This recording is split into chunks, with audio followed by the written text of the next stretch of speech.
বন্ধুরা, আমি চলেছি কাজের খোঁজে। কাজ পাবো কিনা জানি না।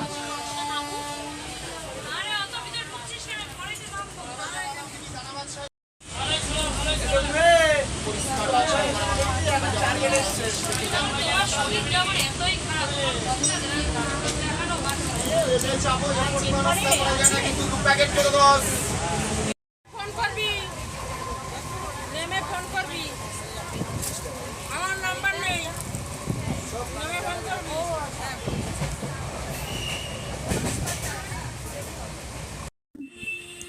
শহরে এত অফিস, এত বড় বড় বাড়ি, একটা কাজ পাওয়া যায় না ভালো কোনো স্কুলে। এখানে এসেছিলাম রামকৃষ্ণ মিশনে কাজের জন্য কথা বলতে। তো এসে জানতে পারি যে এটা পুরোটাই ছেলেদের স্কুল, সব টিচার ছেলেরা। এখানে মহিলা টিচার নেওয়া হয় না। তো বন্ধুরা, বাড়িতে এসে মনটা সত্যিই খুব খারাপ হয়ে গেছে। কিছু ভালো লাগছে না, কারণ কাজ পেলাম না। ভাবলাম কিছু রান্না করি, অন্তত সেদ্ধ ভাতও করি, নাহলে খাবো তো দুটো।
কিচ্ছু ভালো লাগছে না।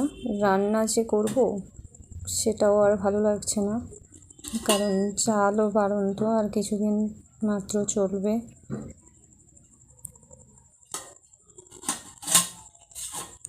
এতদূর পড়াশোনা করে এমএ বিএড কমপ্লিট করে সত্যি আমাদের অবস্থা একটা মানে কি বলবো, অত্যন্ত নগণ্য, এবং আমাদের অবস্থা খুবই করুণজনক। কারণ আমাদের কাজ নেই, 10টা বছর আমাদের জীবন থেকে চলে গেছে। পড়াশোনা কমপ্লিট করার পরেও একটাও এসএসসি পরীক্ষা পাইনি। সত্যি আমাদের অবস্থা প্রচণ্ড প্রচণ্ড শোচনীয় অবস্থা আমাদের।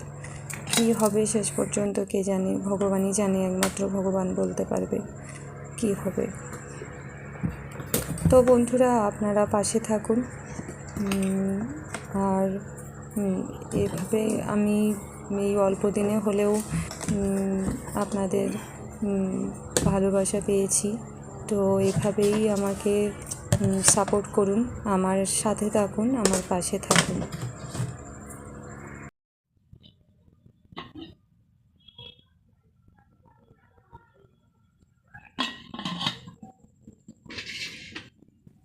তাছাড়া রান্না যে করব, দেখি স্টোভে তেল, কেরোসিন তেলও একদম বাড়ন্ত।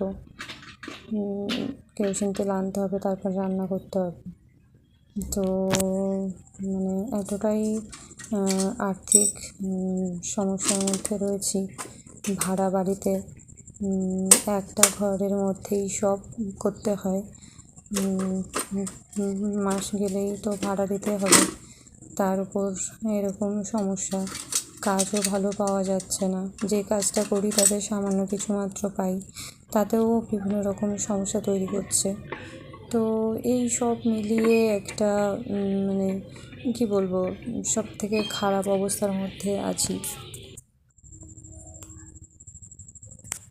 কেরোসিন তেল আনবো, তাই টাকা খুঁজতে গিয়ে দেখি অল্প কটা টাকা পড়ে আছে, মাত্র 21 টাকা।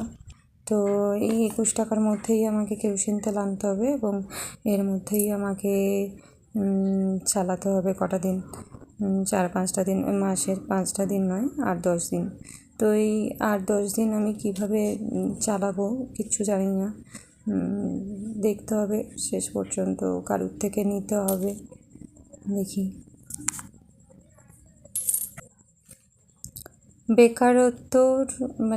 বেকারত্বের যে কঠিন সমস্যা তার ভালো রকম বুঝতে পারছি আমি।